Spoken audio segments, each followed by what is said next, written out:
With unofficial just a day away, students are preparing for the holidays. I'm on Green Street and behind me is the hometown pantry. I'm speaking to students about what they're doing today in preparation for tomorrow. If you have a passion for horses, Share is the place for you to be. For more information on volunteer opportunities, please email them at sharehorses@gmail.com. A bus of Champaign-Urbana residents are headed to Springfield today to demand clean jobs and climate action in support of the Illinois Clean Jobs Bill.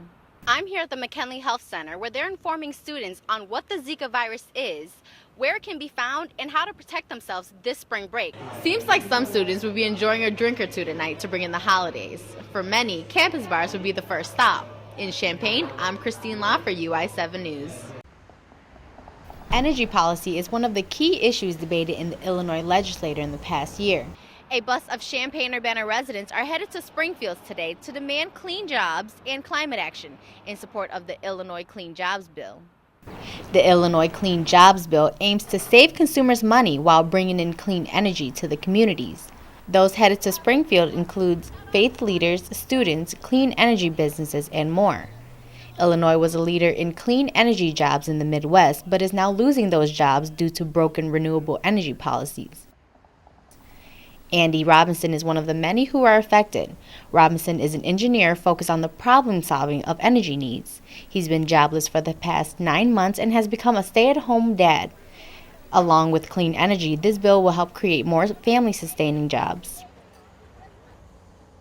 Cindy Shepard of Faith in Place says her passion behind rallying for clean energy and climate action is caring for thy neighbor. She is fighting for those who need the job and savings from their energy bill. An estimated 32,000 new jobs will be created once this bill is fully implemented. In Urbana, I'm Christine Law, UI7 News.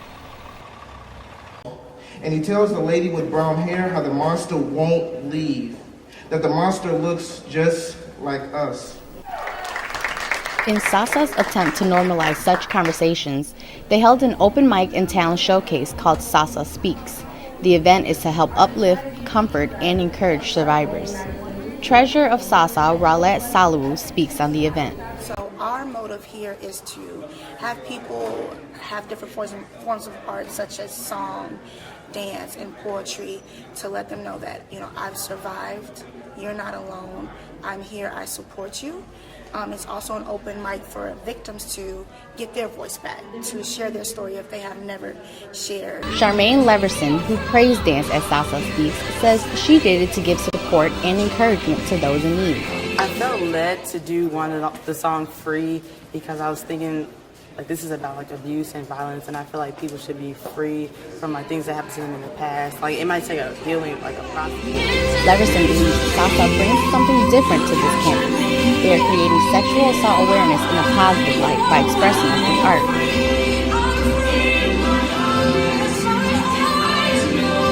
Healing is a personal process, but more support never hurts. In Urbana, I'm Christine Law, UI7 News.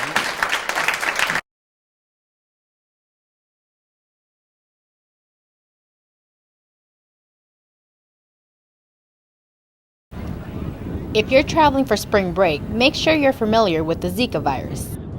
I'm here at the McKinley Health Center where they're informing students on what the Zika virus is, where it can be found, and how to protect themselves this spring break. It can spread through various ways, including mosquito bites and even sexual intercourse. Dr. Plera explains more on the common symptoms. It is a virus that can then get into somebody's blood and cause them to have an illness, generally body aches, joint aches, headache, fever, muscle aches. The virus can be found in several countries, including Brazil and Mexico. There have been cases in the U.S., the highest being in Florida. Students are avoiding those higher risk locations. Because some of the places we were looking at, they have Zika virus, like Colombia. But we went to Puerto Rico because there hasn't been anything big for the Zika virus there. So that's kind of what made our decision there. Some students like Juan and Mai are hoping that those traveling are serious about taking those preventative measures. I feel a little worried, I guess, because I don't know what other people are doing. I don't know where they're going, so hopefully they monitor that well. At least I know I'm going to Arizona, so it won't be not much risk, I hope. Protect yourself this spring break by wearing more clothing and using mosquito repellents. In Urbana, I'm Christine Law for UI7 News. The Society for Hooved Animal Rescue and Emergencies is a non-for-profit humane society. They house, train, and care for over 50 horses at a time. SHARE relies heavily on their passionate volunteers to rehab and tend to the horses. Haida Fogel has been a volunteer at SHARE for 4 years. She has learned how to care for them and has grown to love them. My favorite part is to kind of give them treats. So when they're in, like they're in today, so you have a little bit more one-on-one, because when they're all out in pasture, you don't have any interaction with them. Fogel visits them every Sunday with their favorite snacks like carrots, apples, or mints. She makes sure each and every horse has fresh water and the appropriate amount of hay. Fogel's time and effort has not gone unnoticed.